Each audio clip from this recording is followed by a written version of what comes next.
नमस्कार, मैं हूं रविंद्र जैन और आप देख रहे हैं मुंबई मास टाइम्स। आइए देखते हैं आज की मुख्य खबर। माननीय पंतप्रधान नरेंद्र मोदीजींनी जीएसटी मध्ये जी कर सवलत दिली ती सर्वसामान्य जनतेच्या ज्या ज्या रोजच्या जीवनाच्या वस्तू आहे, झोपून उठल्यापासून झोपतपर्यंत सर्वसामान्य आर्थिक दुर्बल व्यक्तीला ज्या वस्तू रोज वापरायला लागतात त्या वस्तूवर जीएसटी काही तर माफच करून टाकली आहे आणि आता काहीला तर 5% पर्यंत दिली आहे।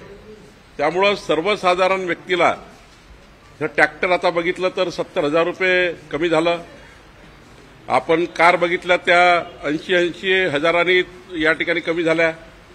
म्हणजे एक मोठा रिलीफ जे माननीय प्रधानमंत्री मोदीजींनी निवडणुकीमध्ये जो संकल्पनामा दिला होता, आमचं सरकार हे गरीब कल्याणाकरता आहे, आमचं सरकार हे मध्यमवर्गीयाच्या कल्याणाकरता आहे।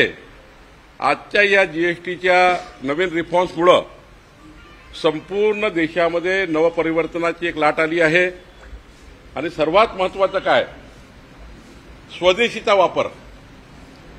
आज भारतीयांनी स्वदेशीचा जर वापर केला आणि त्यावरचा जीएसटीचा जो रेट शून्य करण्यात आला अनेक ठिकाणी अनेक वस्तूवर, तर स्वदेशी वापर वाढेल। भारतीय बनावटीच्या कंपनी जे उत्पादन तयार करतात त्यांना मोठी मदत मिळेल आणि आपल्या भारतातला पैसा भारतामध्ये राहील। विदेशी वस्तू खरेदी करून विदेशात पैसे पाठवण्यापेक्षा भारतातला पैसा भारतात राहिला पाहिजे आणि तो पैसा इथल्याच अर्थव्यवस्थेला चालना दिली पाहिजे। म्हणून या ठिकाणी स्वदेशीचा वापर हा अत्यंत महत्त्वाचा मूलमंत्र माननीय पंतप्रधान मोदीजींनी दिला आहे। त्यामुळे मला असं वाटतं या भारतवर्षामध्ये विकसित भारताचा 2047चा जो संकल्प मोदीजींनी केला त्या संकल्पाला जोडून कालचा जीएसटीचा निर्णय झाला आहे।